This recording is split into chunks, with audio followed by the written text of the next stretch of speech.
Okay. Things are starting to slow down and we're at a nice even 50 numbers of attendees right now. So I think we're going to go ahead and kick things off. My name is Megan Sheffield. I'm going to be your moderator for this session. Thank you for attending this session. It's session 3B, Data Sharing and Discovery at the RDAP Summit 2023. This is a Zoom webinar. So attendees are going to be muted and your cameras are turned off. To ask any questions, please use the Q&A at the bottom of your screen.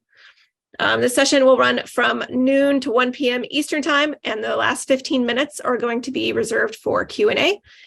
This session is going to include 2 live presentations, followed by 2 pre-recorded lightning talks. You'll be able to ask questions of presenters from both the live and the recorded talks at the end. When you do put any questions in the chat or the Q&A, please indicate the presenter or presenters you would like to direct your question to. We'll save all those questions till the end. And after the session, please feel free to drop any questions and continue that conversation in the chat in Whova. The Research Data Access and Preservation Summit organizers are committed to providing an environment where all attendees can participate fully in the program and activities without fear of harassment or discriminatory behavior of any kind. So there is a code of conduct helper available during this session, Lindsay, who you may direct message to in Whova if you need assistance. They can give you the code of conduct email address or the link to the incident report form if you need it. And so with all of that out of the way, I'm going to start introducing our presenters. So first up, we have Kate Barron and Eric Limpetlaw from Stanford University Libraries presenting on Do Ya or Don't Ya Implementing Data Use Agreements in an Academic Library. So I'll give them a second to pull up their slides, and then I'm going to mute myself and turn off my video.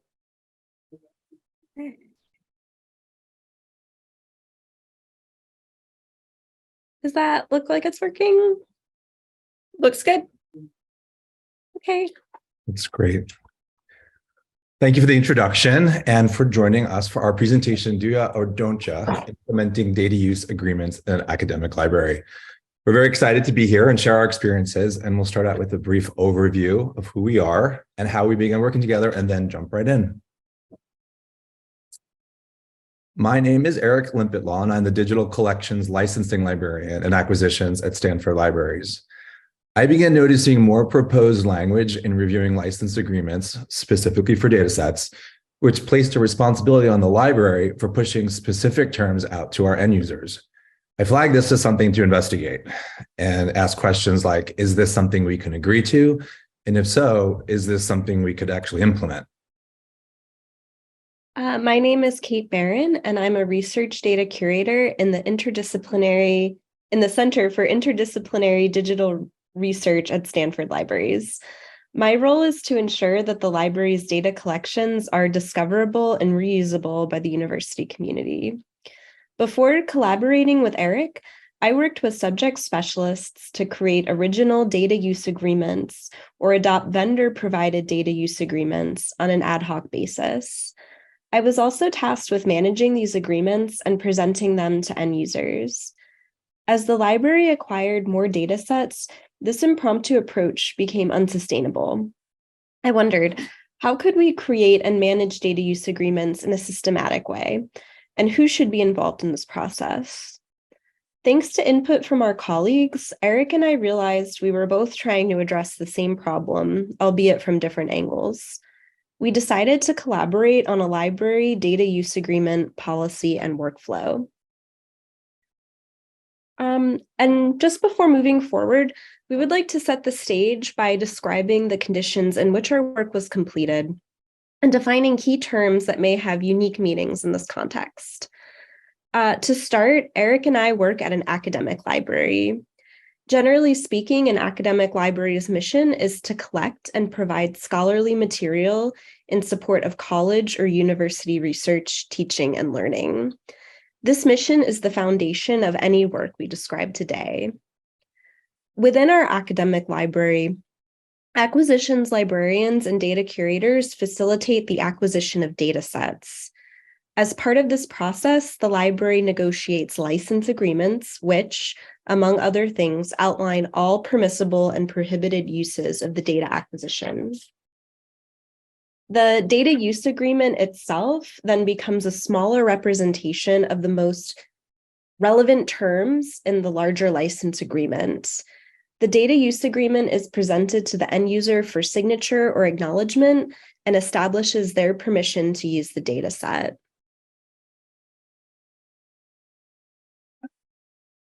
So based on what we see in the market and our data providers, and what our license agreements are actually telling us, we can share the top reasons why DUAs are important.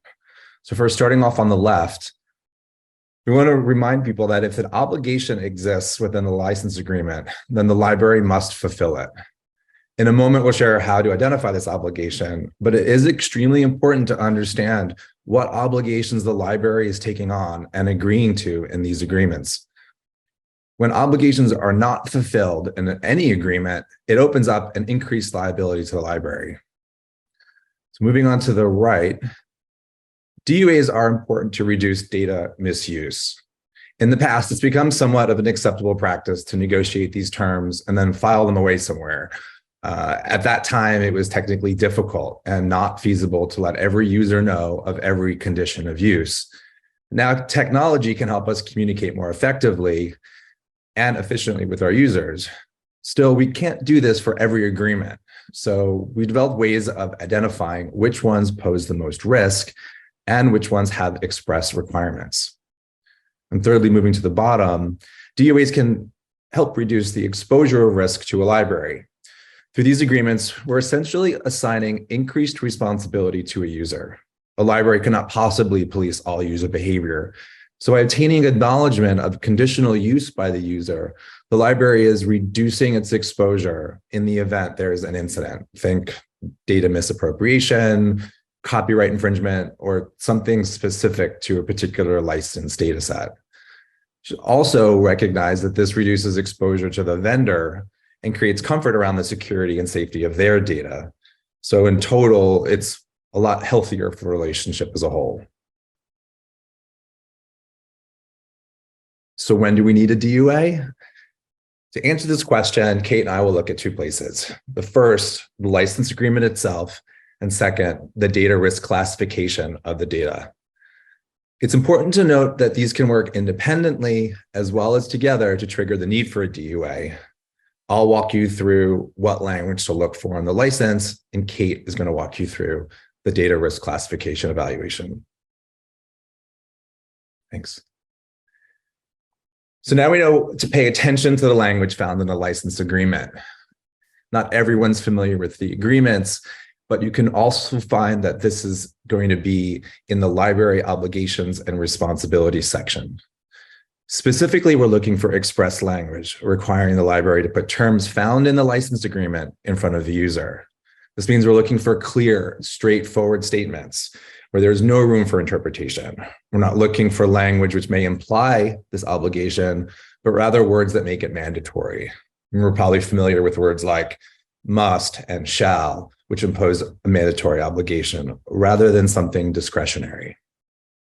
I included two clear examples that we've found in recent licenses. And the first, just reading out the beginning part, Stanford shall be solely responsible for informing itself and all users. Very clear, using the word shall, really no room for interpretation. The second, Stanford University shall make patrons accessing the data aware of the rights and restrictions. Again, using the word shall, being very clear about what the point and responsibility is. It's part of my process in reviewing these licenses to identify this obligation and talk with the vendor and data providers on how we can meet this requirement, and sharing what resources you may or may not have at your disposal with a data provider. It might be possible to adjust this language during negotiations and maybe even reduce the obligation to something less obligatory.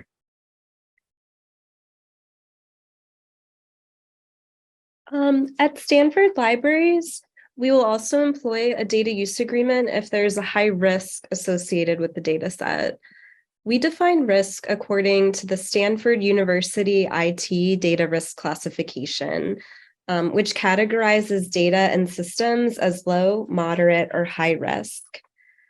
And I've copied that classification onto the slide. And as you can see, there's a degree of subjectivity in thinking about risk, just no matter what.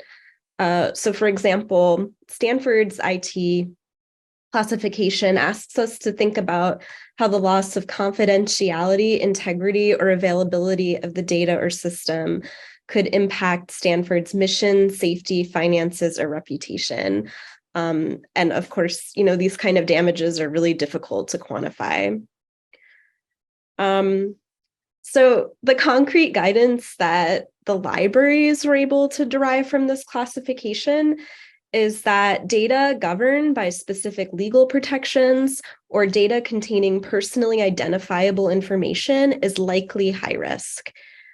So at the federal level, laws like FERPA and HIPAA protect education and health information respectively. And in addition, states may implement their own information protection laws. Personally identifiable information, or PII, is information that can trace someone's identity. Full names, personal addresses, and personal identification numbers are all considered PII. In practice, legal protections are often applying to personally identifiable information, so there is some overlap. A few slides back, Eric had shared express language requiring a data use agreement for voter information. Even if that contract language did not exist, we would still want to employ a data use agreement because voter information is protected by state law. And sort of doubly, it includes personally identifiable information. So we decided to create our own DOA template because of the current ad hoc processes, which was pulling each of us out of our current workflows. We saw an increased need for a document that we started to license more data sets, which were also accompanied with new imposed obligations. In looking at these stages, in stage 2, what should be included in this document, we looked to our own current agreements, our colleagues, and did some independent research to find out what was happening in this space. So when it started to take shape, and we started to ask what format should it be in, we had several criteria. We wanted it to fit into our current workflow, reflect the library policies and guidelines, be easily customizable because of the differences in all of the individual agreements, and have it easily deployed to our users. So in stage 4, when we finally had a document, we had to revisit the workflow. But because we worked with our colleagues in its development, the change management was pretty smooth, which we attributed to them, including them throughout the process and seeking out expertise whenever possible. So we often spoke with subject specialists, acquisition staff, licensing librarians, and data support specialists. The final structure of the DOA template took a very simple shape. At the top, the details of the library, the librarian contact information, and the standard core terms of use our library would want to see pushed out to all end users. And below that would be a section to add custom language, which might be specific to that contract or the data set itself. Could be attribution of formatting requirements, additional permissible or even more prohibited uses. This structure allows us to move towards standardizing and communicating our own library terms of use to our end users while still incorporating more detailed and instructive language imposed by data providers. We also decided to use an FAQ format so that each section appears as an independent question with an answer just below in normal natural language. We really tried to avoid a final product in an appearance might be too legal, both in format and words.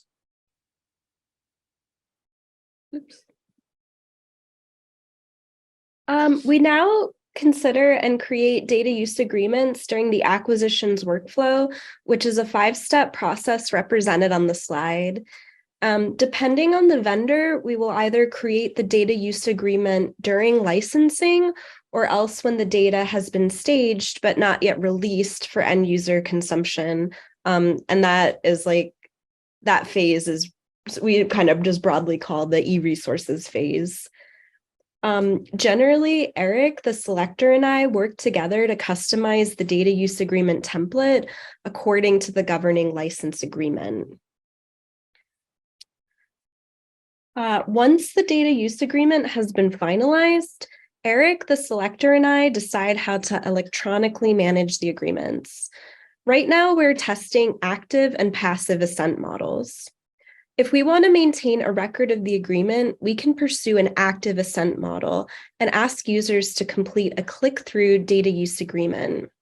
If we do not want to maintain a record of the agreement, we pursue a passive assent model and simply provide a copy of the data use agreement alongside the data.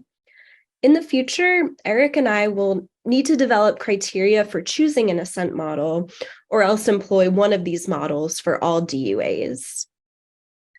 For active assent, we have used the Qualtrics survey tool to host and record click-through data use agreements.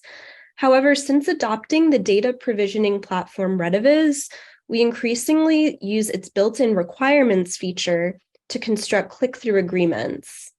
And on the slide, you can see an example of the Rediviz click-through data use agreement for our Washington Post data. Once a user assents, they receive automatic access to the data on Rediviz, and site administrators can see which data use agreements the user has assented to and when. For passive assent, we attach a copy of the data use agreement alongside the data wherever it resides. So in the case of this Carbon Disclosure Project corporate water security data, we archive the data and accompanying documentation in the Stanford Digital Repository. This material can then be discovered and downloaded through the Stanford Library Catalog SearchWorks. So our final takeaways. As our brief time comes to an end, we want to leave you with 3 important guidelines when creating your own data use agreement, policy, and workflow. First, carefully read license agreements. These documents will describe terms and conditions of data use and will inform how your institution provides access to the data. If you are working in a library, confirm whether the library already provides guidelines on the use of electronic resources, and if so, whether a data use agreement is still warranted. Second, learn about your institution's approach to data risk, including whether it already has a data risk classification. When considering a data acquisition, check whether there are any variables indicative of high-risk information. As policy, decide whether you will acquire high-risk data at all, and if so, how your institution will use data use agreements and other means to protect the data. And finally, determine what resources are available for electronic document management and deployment. Does your institution already license Qualtrics or Adobe Sign? If not, is there room in the budget to license e-signature software? Or is a free tool like Google Forms sufficient? And this concludes our presentation and our time together. Thank you very much for joining us. Thank you. Thank you very much. That was great. Right on time. So we will move on to our next presentation now. We have Kevin Reed and Julie Sheech. Kevin, sorry, I should have mentioned these separately. It's from the University of Saskatchewan, and Julie is from the University of Toronto, and they will be presenting identifying metadata commonalities across restricted data sources. So looks like they're ready to go. All right, starting the timer. Thanks, Megan. Thanks, everyone, for coming today. We're going to be talking to you today about our efforts to try to identify metadata commonalities across restricted data sources. This is the work of a large group as part of the Digital Research Alliance of Canada that is made up of experts who work in the restricted or licensed data sector across Canada. Julie Shee is my co-presenter today, who took on a lot of the work of this project. And we've recently gone international as one of our members has moved to DataCite from the Digital Research Alliance. So just to make sure we're all on the same page, what we mean by restricted data in this context is data that are not immediately accessible because they are only restricted or available by request. And so in this example, we have a data set or a restricted data source that has available data. However, the only way to access it would be to fill out an application or an access request process. And these are the types of data sources that we wanted to focus on. The reason we started this project a couple of years ago was really we realized there was a pretty massive discovery and access problem when it came to restricted data sets that could be used for research purposes. Beyond the fact that research restricted data sets are hard to find, we also started to see in the research and the literature that researchers have a number of issues when it comes to actually gaining access to those data sets, as I'm sure many of these reasons might be familiar to those of you who are watching this talk right now. The main issues being uncertainty about whether or not they're even eligible to access a data set, difficulty both in understanding and navigating the request process, a lack of standardization of how to submit a data request, the amount of time it takes from the beginning of an access process to actually acquiring the data, or even a lack of support, as some of these restricted sources are well-funded and others are not. And so oftentimes the researcher is left to their own devices as to determine whether or not they can access a data set. We also know from our own research in a Canadian context, this is a study I published a couple of years ago where we looked at federally funded health sciences publications in Canada. Any research publication that said they had restricted data that would be available did not provide any information about how you would actually go about accessing that data or whether or not someone would be eligible or not. And this is really the problem that we seized upon in terms of how do we figure out how to make this type of restricted data more discoverable and available and accessible throughout this process. So when we think about this, especially from a health sciences context where I come from, these barriers have a lot of consequences. The first is that researchers limit their research questions to data sets that they can easily find and obtain. If it's too hard to access, they're not going to go through the process to do so. They actually may invest a substantial amount of time into data that cannot be easily acquired, and in many times, the data sets don't have the documentation needed to actually reuse them. And generally, when we restrict this type of data or the lack of discovery for this type of data, research becomes limited, and we're not able to actually reach the full potential of what these data sets can provide for research just because of the burden of accessing them is so strong.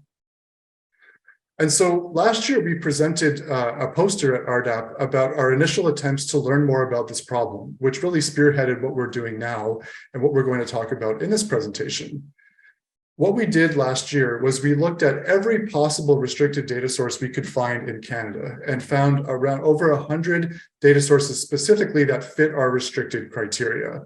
And in order to look at a more focused subset, we identified 48 of those that were health sciences specific. And we looked at each of these data sources and graded them on an A to C scale to see how well they both made their data sets discoverable. So how easy was it to find and understand what the data sets were within that source? But more importantly as well is how well was it transparent that the access request process would help a researcher easily navigate that access process. So we broke this down into two major categories. So on the discoverability side, we graded how well the data sets were described, how well the documentation was that was included, whether they were easily searchable or browsable within the source, and whether or not they used metadata. On the accessibility side, we looked at how transparent was the data request process, was it easy to tell who the data was eligible for, what restrictions were placed on it, how much it cost, and whether or not there was support there. This study is still under peer review, but if you're interested, there is a preprint up for you to review if you're interested. And so one of the main outcomes of grading these sources was when it came to metadata standards, these restricted data sources fell short in a number of areas. So you'll see here that 79% of them received a C grade for metadata standards, meaning they literally had none. There was no structured information on the site, and all that was there was maybe a brief description of the data set, and that was it. For the 10 that you see in yellow here, they had made an attempt to structure the information about their data sets on the site, but wasn't following a necessary schema of any kind. You'll also see across the board a lot of challenges that these sources face in making their data sets easily described or well documented or searchable. And so what we thought was, okay, if the metadata standards is an issue here, is there a way to find out whether or not these restricted data sources have commonalities? And do these commonalities actually map to existing standards? So the key question for us was, of these specific sources, could we identify common metadata, both on the data discovery side, as well as the access request process, that could be used to inform the development of some type of metadata standard or schema in this area? And do these common elements that we find align well with existing metadata standards. So that's the focus of the topic today, in the hopes that we could actually make the data discovery process for restricted data stronger, as well as make the access process more transparent. So to talk about the actual work of extracting and finding those commonalities, I'm going to pass it over to Julie, who did a lot of the heavy lifting in this area. Thanks, Kevin. So to answer the questions that Kevin just mentioned, we developed a 3-step process for extracting metadata from the 48 health data sources. And so the first step focused on extracting metadata by reviewing the publicly accessible interfaces and documents that the data sources provided and transcribing any elements that related to data discovery and access. So in addition to the name of the element, we also transcribed the full element hierarchy, related definitions and instructions, as well as any options for controlled or user-defined variables. Specific to discoverability, we looked at catalogs, databases, and any other discovery interfaces, which could also include just like a straight list of data sets available for the 14 data sources that received an A or B grade in our initial review of the data sources. And those A or B grades would be for searchability and browsability. And then for access, we looked to public documentation that explained the request process and any forms required to begin the request process for all 48 health data sources. And for this, we excluded forms for personal health records, freedom of information requests, and lists for itemizing the desired variables for study. And so elements were grouped by the individual interface or document rather than by the data source. So some sources correspond to one row, while others might be associated with 5 or more rows, just to sort of give us that breadth of understanding. And once all the elements were extracted, we conducted a manual analysis of the elements to identify patterns between data sources and documents. And these patterns were color-coded and deemed to exist if the meaning of an element occurred at least twice. And we sort of chose to approach it by the meaning of the element, since the wording used across data sources and documents wasn't consistent all the time. And some identified patterns are more granular than others, depending on the frequency of certain elements and the size of the data sets for discovery and access.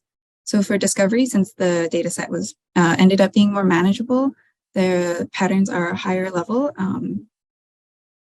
whereas for access, there are more granular categories due to the high frequency of certain elements. For example, a lot of elements correspond to general information about a PI, as well as general information about research team members.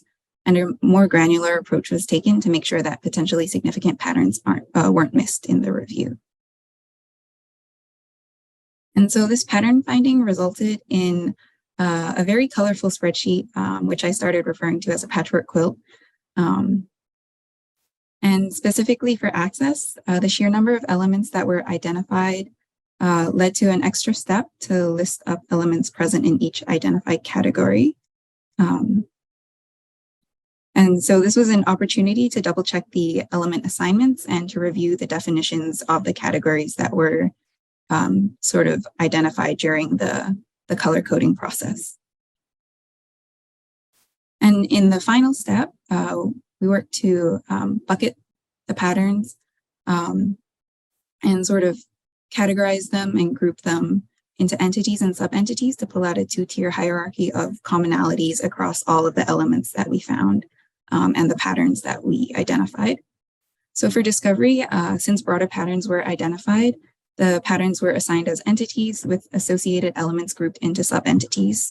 So for the example that's on the screen, title information is designated as an entity with dataset title and study title as sub-entities based on the elements in the title information bucket. And for access, the granularity of patterns and their definitions resulted in a sort of inverted approach. So the patterns were designated as sub-entities and grouped under broader entity headings. So for instance, buckets for funding, ethics, and scientific review are grouped under the project approvals entity heading. So all in all, there were 9 common entities and 35 sub-entities found across 300 discovery elements from 14 sources, which had 16 interfaces. And those categories are title information, unique identifiers, administrative information, provenance, description of the data set, data characteristics, methods, access and availability, and additional related information. And for access, we have 32 patterns or subentities that were distilled from 2,100 elements extracted from 60 documents for the 48 data sources. And these sub-entities were categorized under the 4 broader entities of eligibility, pricing, request requirements, and terms of use. Okay, thanks, Julie. And so a lot of work went into identifying these commonalities and trying to map these patterns across all of the different data sources that we looked at originally. And so the follow-up to this was to see, of these commonalities, how well do they map to existing schemas? And so what we did was take the specific elements of each of these categories, both on the discovery and access side, and map them to DataCite, DDI, which is the Data Discovery Initiative, both their lifecycle and codebook model, DCAT vocabulary, which is designed as a data catalog metadata schema, and DATS, for those of you who aren't familiar with, is a health sciences specific metadata schema that was used heavily during the NIH BioCaddy days, but has not been uptaken as much, but we chose it because of the health specific nature of our study. And we looked to see how well that these elements either had an exact match, a partial match, or no match to the existing elements in each of these schemas. And this is what we ended up finding. So when we look at it from the discovery side of things, we had an exact match for the DDI lifecycle. So on the second column here of over 90%. Which we were actually quite shocked by, especially because the DDI lifecycle isn't as commonly used when you see the foundations of generalist repositories for datasets, which is more commonly DataCite. But we did see some exact matching across each, a little bit more partial matching, and then also none in certain areas, with DataCite actually being the highest where we didn't have any matches to correspond with the elements in the DataCite schema. On the access side, when we tried to focus in on mapping these the way we did the discovery side, we realized that it wasn't necessarily going to be possible, simply because each of these different existing metadata schemas does not have sufficient access information to map to. They provide more general, minimal levels of information about this, which we think potentially corresponds to a lot of the challenges that the researchers face that we described in an earlier slide. So you can see here in the third column of our own elements is a lot of the specific requirements that a researcher must fulfill in order to access these data sets. And in no way can we represent the detail and granularity here from a discovery perspective within the schemas as they exist currently within these different metadata schemas. 1 minute. Thanks. And so just as a summary, the discovery information, we think it shows promise for mapping to existing schemas. On the access side, we've identified that data sources contain a lot of the same types of access information, but there is no metadata structure currently available to support them and to help researchers navigate that process. And we see that existing schemas also have room for growth in supporting them going forward. And just to show some of the things that we've been doing to follow up on this, because we are trying to share this information more broadly, we've been sharing with members of the NIH GRAY initiative, whose one of their goals is to adopt consistent metadata standards. So we are sharing with this in hope that they can fill some gaps as they think about developing common metadata across their repository list. And we are also doing the same in Canada with our National Federated Research Data Repository, who is working on a sensitive data pilot where we see potential opportunities for us to improve the access metadata for data sets as they go forward. And so just to conclude, this exercise in this project over the past 2 years has raised a lot of questions for us that we'd be curious to hear your thoughts on. And really the main one is, how do we support custodians or stewards of restricted data sources who may be underfunded to adopt metadata standards, considering not a single one of the 48 had any type of metadata structure embedded in their sources themselves? And how do we initiate the development adoption of this type of metadata? Who drives that effort? Is it funders? Is it academic research offices? Is it libraries? What role should we play as librarians, if any? And if you have any other communities that you think would be helpful to know about the work that we're doing, please let us know, as we'd love to be sharing this as broadly as possible. And if you have, so I want to thank everyone for their time. And if you have any comments or questions, feel free to post them or send me an email or Julie as well. So thank you. Thank you so much. That was really interesting. Just as a reminder, if you have any questions, please put those in the Q&A down at the bottom of your Zoom window. And everybody will answer questions at the end. At this point, I'm going to introduce both of our upcoming lightning talks because they are a combined video and it will play straight through. So I'm going to introduce them both now. We do have the speakers here to answer questions at the end, but the talks were pre-recorded. So the first one will be the sharing data versus patent protection conflict and NIH DMSP mystery by Abigail Goben from the University of Illinois, Chicago. And the second lightning talk you'll see is called Where's the Data? An analysis of links to shared data from articles published by a single university, presented by Kristen Briney from California Institute. Good afternoon. This is Sharing Data versus Patent Protection Conflict, an NIH DMSP mystery. This is Abigail Goben speaking for RDAP 2023. I think by now we're all pretty familiar with this particular quote, which is drawn from the NIH DMS policy. Shared scientific data should be made accessible as soon as possible and no later than the time of an associated publication or the end of the performance period, whichever comes first. But this particular quote has made all sorts of questions arise about intellectual property. Two things to consider is that when the NIH DMSP came out in 2021 and then was implemented in 2023, the only exceptions that were made for intellectual property were for the SBIR and STTR programs. These are both related to small business, one on innovation research and one on tech transfer. Where this seems to come into potential conflict is in relation to the Bayh-Dole Act of 1980, or the Patent and Trademark Law Amendments Act. What the Bayh-Dole Act allowed was for government contractors to own the inventions which arose from federal government-funded research. This had an enormous impact on academic institutions because now, by getting research grants, they could create IP, they could own and license that IP. And so we saw a lot of increased motivation for tech transfer by universities following this act. And so the mystery began. These were some of the questions that we saw over the 2 years leading up to the implementation of the policy. These showed up in questions in training sessions that I attended and that I gave. Can we put IP protection into data management plans? Does this change data protection for patents? If we file a patent, does the ASAP timeline or the performance period timeline still apply to the data related to that patent? And was there a conflict between Bayh-Dole and this new NIH policy?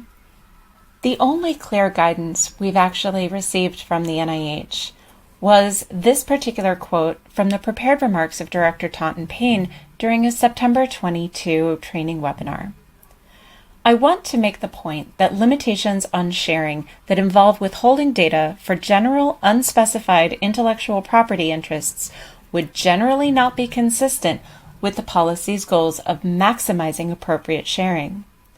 This appeared to suggest that researchers would not be able to write in patent protection and IP protection into their data management and sharing plans. So where do we go next? For me, it was a trip to the UIC Office of Technology Transfer for guidance and their interpretation. They referred me to the UI Director of Federal Relations, and in conversation with them, we felt it would be appropriate to reach out to the NIH Division of Extramural Inventions and Technology Resources, the NIH's IP office. We finally received this response January 5th, 2023.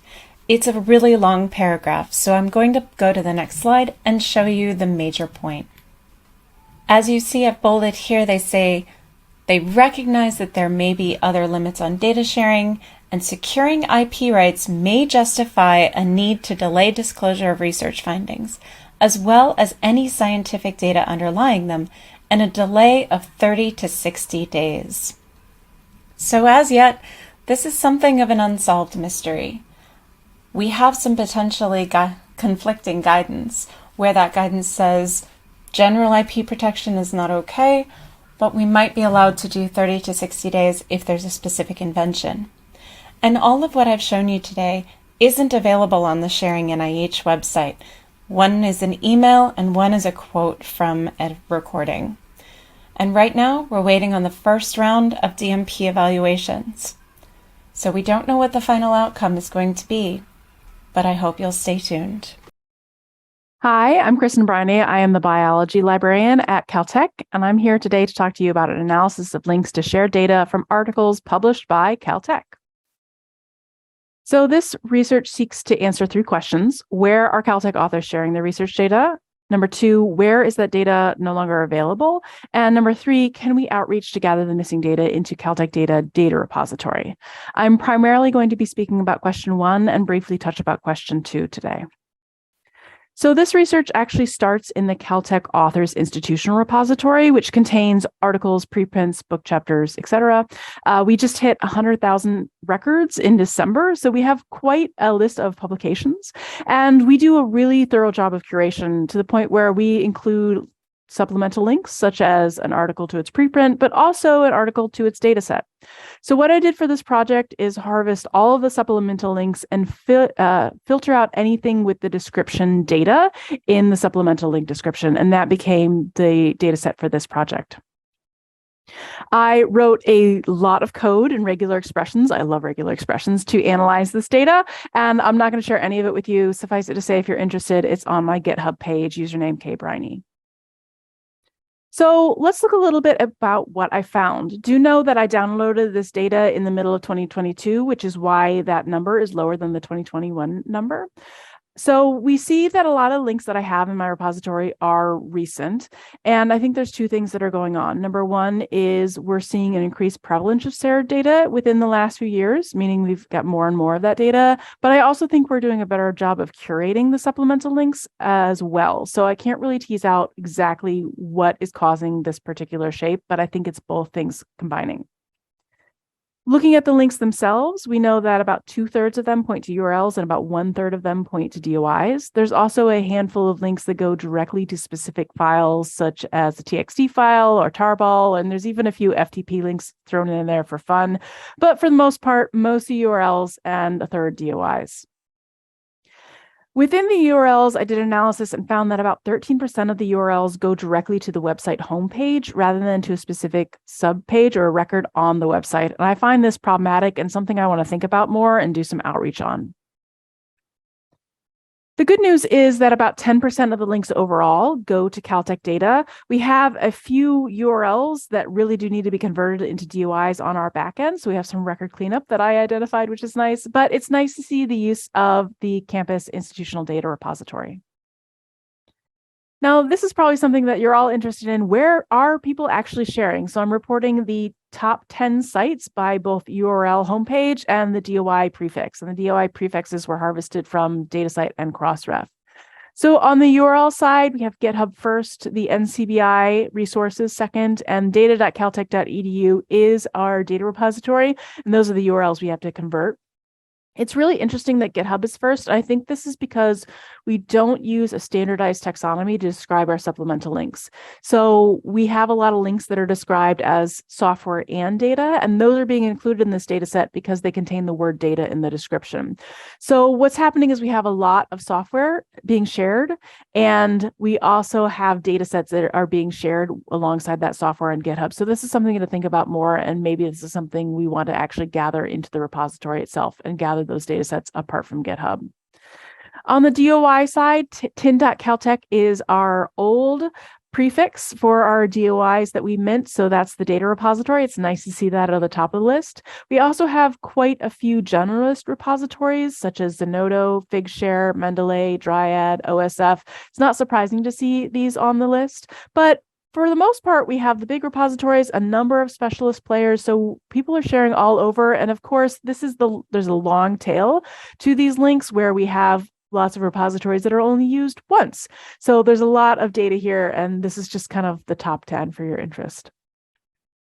Now, I did some very, very, very rudimentary web scraping. Basically, I poked at the website using some code and said, "Are you there? Can you tell me your title if you're there?"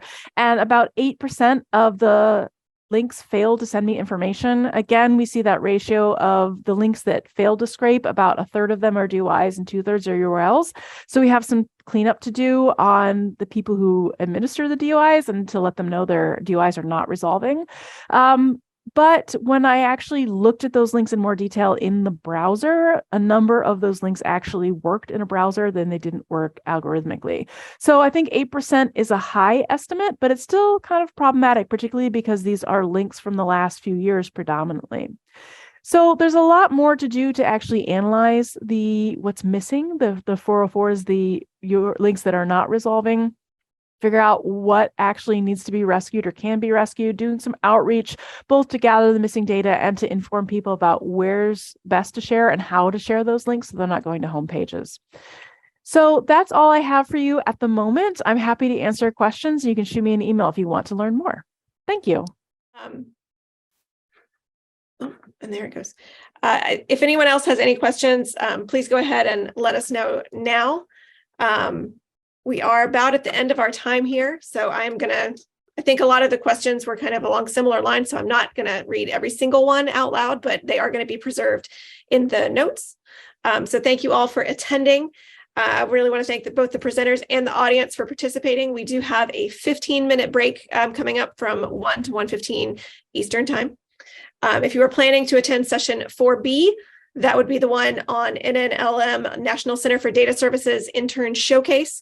That will be at this same Zoom link, so you can just step away and come right back, and we'll be right here for that. If you're planning to attend session 4A, which is Are We There Yet? Building a Robust RDM Ecosystem to Support Widespread Research Data Sharing and Funder Policy Compliance, that session is concurrently happening in a different Zoom room, so you will need to go back to Whova and get the Zoom link for that. And I think that is it for us. So thank you guys again, and I will see you at some other part of this conference. Have a good day.